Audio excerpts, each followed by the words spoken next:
Hello. Good morning. Bad timing. Go ahead, Hood. How you doing, Kenny Hodder, being a Devil's Digest? Unlike other road games, even the ones that you did come up winning, you started this road game at Kansas State on a much faster note, both on offense and defense. Anything different in the approach, or is this really just the flow of the game, what Kansas State did or did not present? No, I think our guys were just dialed in, and then we made a great play. I mean, it's amazing what momentum does. I mean, you make a great play the second play of the game, and, and the rest was history. So that was a game-changing play, that second play of the game, just from a momentum perspective. And the best thing that we did was that we then, the next drive, we held them on a 3rd and 1, held them on a 4th and 1, and then we went down and scored again. And then we, got up 14 points there, and that was where we were actually lacking. We weren't starting necessarily slowing games. It was that middle portion, and we cleaned that up in this game. Chris Cartman, Son of a Source. Kenny, with this being senior day, I had a question about Ben Coleman. Do you think, will he be back next year or apply to be back next year, or is he leaving? Or? So he's got another year. That's a conversation that we're going to have. I actually have a meeting with the Leadership Council. We're going to talk about senior day. Obviously, the game is so much different now with how many years of eligibility people have. What is this day? Is this a senior in school? Is this existing eligibility? Is this existing eligibility and not returning? Like, I'm making a decision to go pro. At this stage, you should have a pretty good clue what you want to do. So I do think I do want to prevent, somebody from walking in senior day and then all of a sudden them coming back and walking another senior day. It's like, no, that should be a moment that's your last time on that field. You should know when you enter the stadium that this is the last time that I'm ever going to have a helmet on in this stadium. And I want to keep that. So we're going to navigate that with the Leadership Council here this afternoon and figure out how we want to manage that. So his is kind of to be determined, possibly? Yes. And is there anybody else off the top of your head who might fit that category? I think anybody who has not existed eligibility, I personally think there should be a really long, hard thought about coming back, if not leaning to that.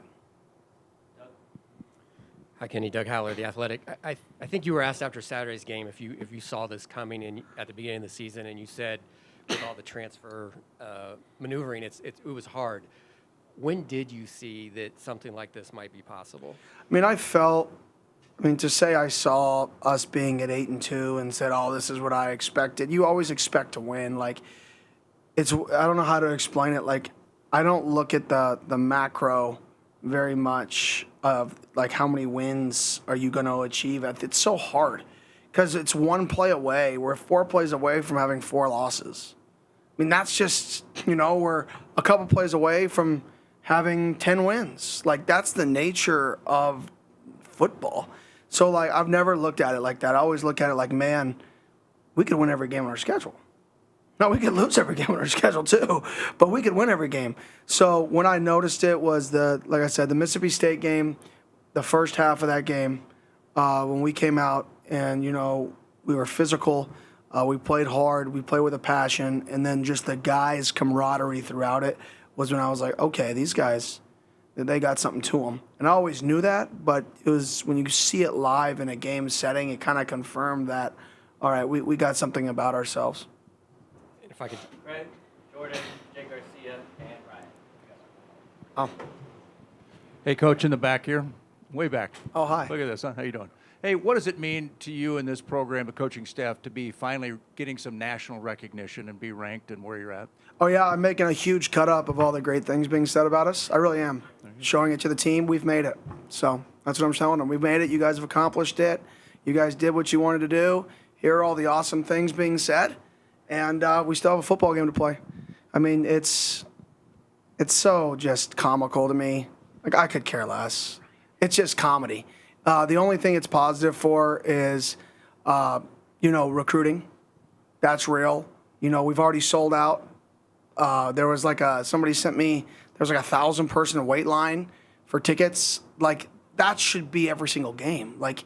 Because it's going to be fun now. For us, it's going to be miserable still. Every game day is miserable for me, but not unless you win. But it's the process for the Valley to be able to experience what they get to experience, which is an unbelievable college football environment on Saturday, is what we need to get people bought back into here. That there's nothing that can replicate it. So this is going to be that injury game.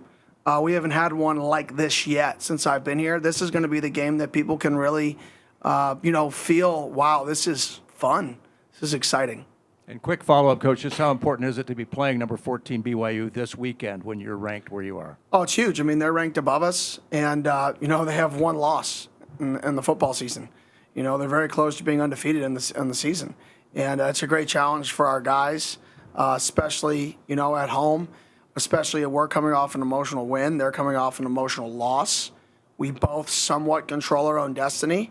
So which team should actually have a little bit more vinegar in them, piss and vinegar in them? Probably the team that just came off some negative, not the team that's being told how great we are. It's the team that's being, questioned right now. So they definitely have an advantage when it comes to, mindset based off of the last week's game. Like they're going to come into this game like it's the Super Bowl, which it is. It's the same value for both sides, but they're going to come into this thing with a really good head football coach and a really good team.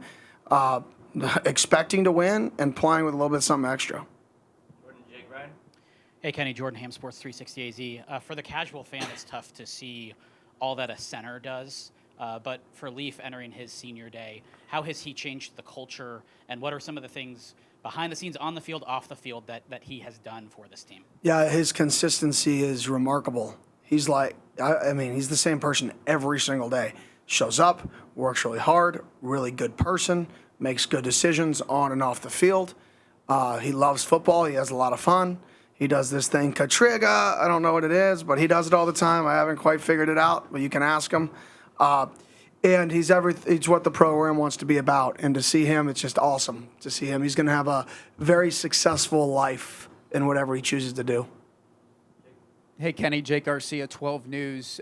Given that Sam's dad went to BYU and so did his brother, do you feel the need to have a conversation with him at all this week about the emotions that he's going to probably be coming into the game with? Do you worry about him getting too high, just given, the family history with that school?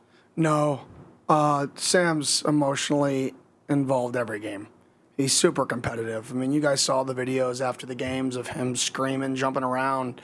I'm just glad he's not trying to run people over anymore.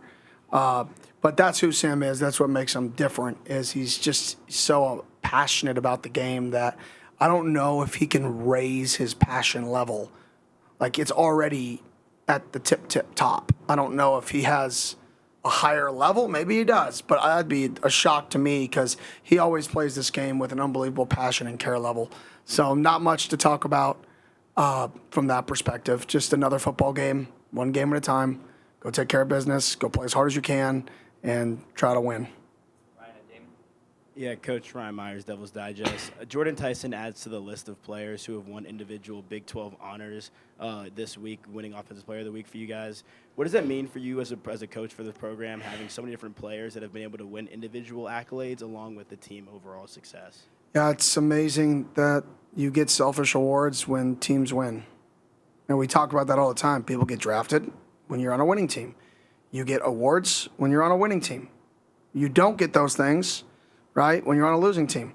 So in order to be selfish, you actually have to sacrifice for the good of the team.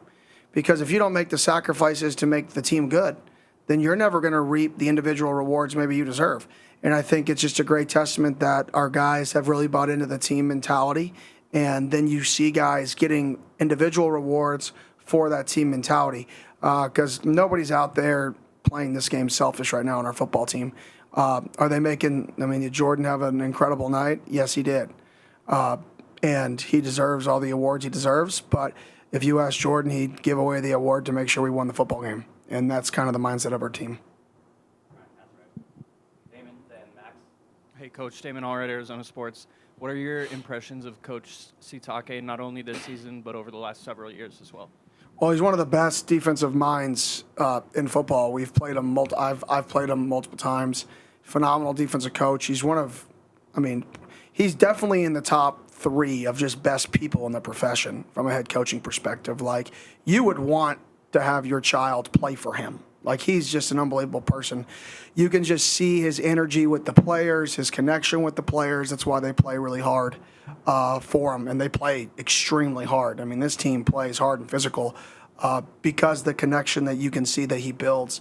So he's a phenomenal football coach. He's done an incredible job there. He's done an incredible job this year. Like I said, I truly think it's because, one, he's a phenomenal football coach and defensive mind, but two, I think those guys really believe in him and really want to play for him. And when he says something, they listen and they believe it and they go and try to achieve it. Hey, Kenny. Max back here. Max Hi. Pitt, Arizona's family. Good to see you. This is the second straight week you're playing a ranked team coming off of a loss, obviously. And more importantly than that, BYU obviously offensively has been criticized in many ways, it seems, by a lot of people, especially in the last couple of weeks, for staying in games and not scoring enough. What have you seen, at least from them offensively, and Retzloff and the offense that they've run, and specifically from the film against Kansas, that maybe kind of tells the story of where the offense sits right now?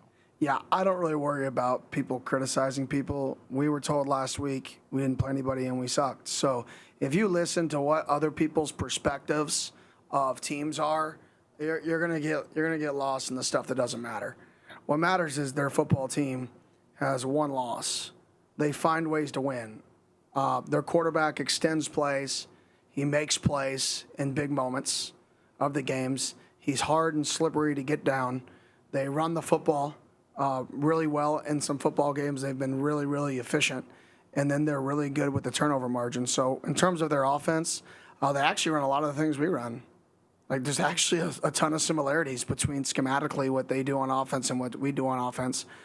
So I think the scheme is good. I think the players are good. And there's a reason they were undefeated till last week, and it's hard to go undefeated in college football. But there's a reason they're ranked above us right now, and that's not an accident. Doug Franz Unplugged Podcast. 3 questions: disrespect, contract, and tiebreakers.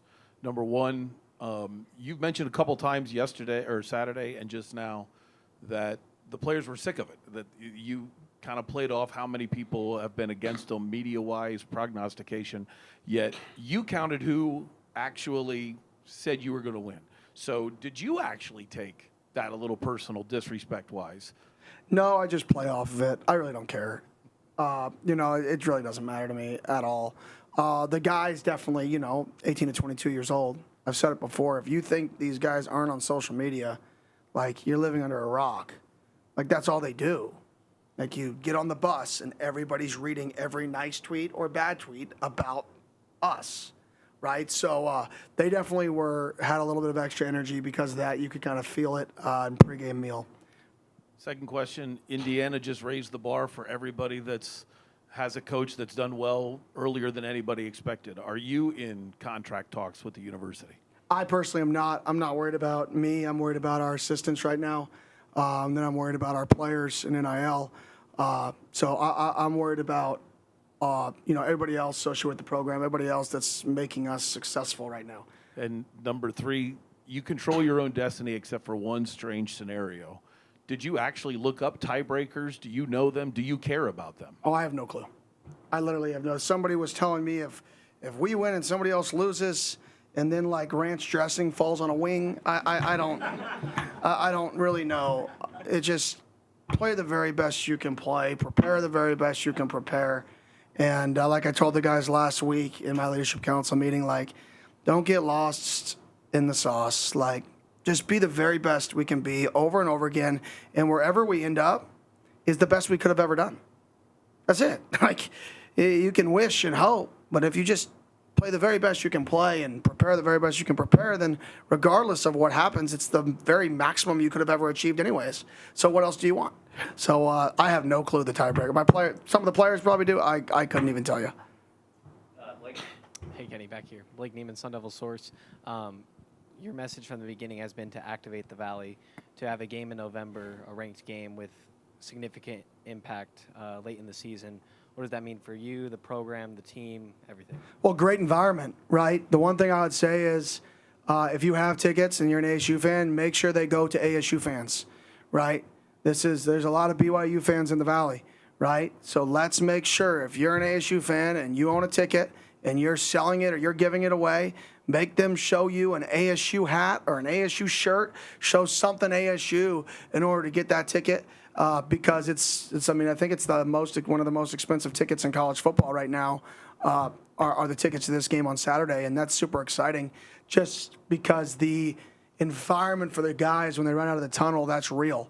To be loud, right, on third downs, on fourth downs is real. And I mean, I can't wait until we hit our first third down, their offense, our defense, and the place just stands up and erupts. And that's going to be exciting. Kenny, you mentioned last week that your team needs, in regards to outside expectations, wherever they may be, that your team needs an ability to not care. But you just mentioned they're always on their phones. How hard is that to coach, just to shed out everything and just concentrate on what you're doing? Well, I just show them what's actually being said. I don't avoid it or try to trick them. So when people are saying bad things, I show them the bad things. Now people are saying these good things. I have a 3-minute videotape of everybody saying how great we are. Let's not hide from what people are saying. Let's approach it. Today, we started our meeting, and I started with, we're the number 21 team in the country. And everybody booed. They're like, what are you doing? Because they know, they know me. It's who cares? Nobody cares. Nobody in 3 years is going to say, remember when ASU was ranked 21 in week 11 in 2024? What does that even mean? It's an irrelevant thing, right? What matters is just maximizing the day and repeating and repeating and repeating. So I try to do that just through honesty, not any games. Just here it is. Are we good? Does anybody really care? Let's move along. Let's keep the main thing the main thing. Coach, you're one of the more active coaches on social media. You just mentioned the value of that to your players, how they're always on their phone. How do you approach that? What do you think about it when it comes to operating your Twitter page or Instagram? How does that? Yeah, well, I operate it, obviously. So if there's spelling errors, 100% on me. That's how you know it's genuine, yeah, it's the world we live in. Like I said, you're living under a rock if you're not using it. I try to use it to brand our players. I try to use it to brand, narratives, right? I don't use it for myself, if that makes sense. I don't use personal social medias. What's up? You don't have a burner? Oh, yeah, no. A burner? What, is that a new social? And I'm golly, I'm getting behind. But there's new ones all the time. So, but no, I mean, I use it to try to brand our players X the other day, 100-yard landlord with a pick. I put it on the other day, Martell Hughes, who's in the Barrett Honor School, right? You never know when somebody's going to see that, create a connection with somebody in the NIL era, be like, oh, that kid who got a blocked punt is in the Barrett School. I went to the Barrett School. I own a business. Maybe I want that dude to represent my business. Maybe, 100-yard landlord. Wow, he got a pick. He's on the leadership council. Well, I own condos. Maybe I want to give him free rent and an awesome condo for him to do a big advertisement of the 100-yard landlord, right? I don't know. But I know that if you don't put things out there for the guys, it's they're not going to get anything. So I'm just trying to do my part in trying to help them and, see if we can shake some trees.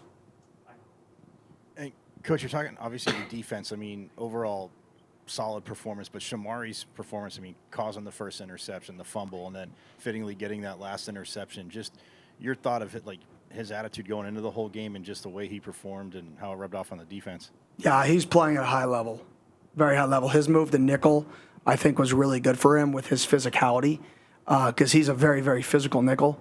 And obviously, post-safety defenses, you lose the edge of your defense if your nickel can get blocked consistently. So the fact that he can play at that level of physicality is impressive. So he's very, very impressed with how he's playing, the passion he's playing with, the intelligence he's playing with. Very impressed. He's done a phenomenal job this year. Coach in the back again. You like the 1:30 kickoff Saturday? Yeah, Does it matter? Night games, obviously, there's some science or not science, data behind night games and, opposing quarterback, QBR and stuff like that. But I'm not too concerned about it. It is what it is. That thing's going to be rocking. I remember the last day game that had probably a sold-out crowd at this level of intensity was Notre Dame. And that was an unbelievable crowd. What was that, 10 years ago now? and that was also a day game. It was a different time of year. That was 105 out, right? It wasn't in November, but it's good for us that we're playing meaningful football in November, specifically here, because the weather is so nice. Who wouldn't want to be at the game? Like, where else would you want to be than in Sun Devil State or Mountain America Stadium at 1:30 on Saturday? And that's why the ticket prices are so high. We live in the best city in America. Everybody's moving back. If you left, you're back, right? Because it's 70 degrees out in the middle of November, and you get to watch meaningful football. I mean, what else is there to do? Like, that is the ticket. I'm excited to see how many people tailgate, because I actually think we're going to have a great turnout in the tailgating stuff outside as well. Kenny, you talked about Sitake's brilliance on defense. What makes him and their scheme so difficult, and anything else that stands out about them? Yeah, the versatility of it. 3 down, 4 down, 1 high, 2 high. They're not scared to play a safety at 18 yards deep over somebody and say, run it. We're like, well, you're down a hat in the run game. Run it. Go. Run it again. Run it again. Or it's cover 0. Throw it. Throw it again. Like, the way he dictates to offenses, I think, is unique. You know, a lot of people say they want to take people away or say they want to take something away. But anytime you take something away, you're obviously vulnerable to something else. And coaches are sometimes paranoid that if I do this, then they're going to do this. And he does a really good job trying to take away a team's strengths. And he's done it for a long time. So do you anticipate they'll have a game plan for Jordan Tyson? Yes. I'm 100% positive they're going to have a game plan for Jordan. What that is, do they think one of their guys can match up versus him? Do they think they need to spin coverage to him? Whatever that is, I don't know. If he wants to let me know, I'd appreciate it. But if he doesn't want to let me know, then, you know, hopefully it doesn't work because they're definitely going to have a game plan. He's going to do a great job preparing their guys. And, you know, we're going to have other guys step up, and we got to be able to run the ball more effectively this week than we did last week. Hey, Coach, the Big 12 features a lot of talented running backs. And how have you kind of just felt like your rushing defense has kind of evolved throughout the season to kind of, you know, combat some of these, you know, talented backs in the league? Yeah, I think it's been, for the most part, really good. A little bit inconsistent in versus UCF. There was a little bit of inconsistency there. But I think our run defense has been one of the strengths of our football team. And we got to stop the run this week too. I mean, when you're a run play action football team on first down and you can establish the run, that opens everything up. And that's the identity of this team is run play action. Obviously some 5-step on early downs, but we got to be able to stop the run early to get them into situations to where they're trying to complete third downs. And, you know, home games, third downs should be an advantage for the home team if we're allowed with this sold-out crowd. Last 2 questions, Ryan and Chris. Hey, Coach, you mentioned the need for other targets to step up this week, obviously covering for Jordan. Shimon went down a little bit in that first half on Saturday. He obviously finished the game, but do you have an update on injuries across the board for your team? Yeah, everybody that played last week should be good this week. There's no changes there. Jake, you know, tweaked his hamstring last week late in the week, and we didn't know. He ended up not being able to go on Friday's practice, so we didn't travel him because he wasn't going to be able to go. So that's the only guy that from last Monday that's somewhat changed. He's questionable to doubtful, but other than that, it's status quo when it comes to injuries. Just a lot of bumps and bruises. So Watley's good as well? Yes. There was not a serious, knock on wood, injury in the football game. Kenny, what do you remember about 2004, which is the last time that ASU was undefeated at home, and what would it mean for that to happen this year? 2004, I was 14. The only thing I can really think of is that's right around when Halo 1 came out, or Halo 2. So I was either watching games or probably playing Halo 2 with people in high school.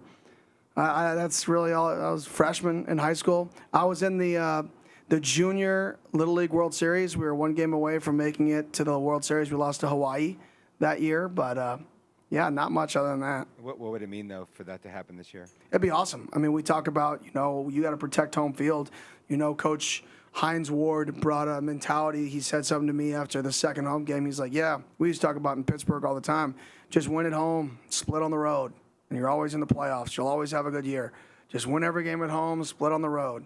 And it's kind of funny now you look at us right now, and we've won at home, and we've almost, split on the road, close to splitting on the road so far, and I think it's coming to fruition. So it'd be an exciting thing to send the seniors out undefeated at home for the first time since most of their birth. So Appreciate it, man. thank you. Have a great day.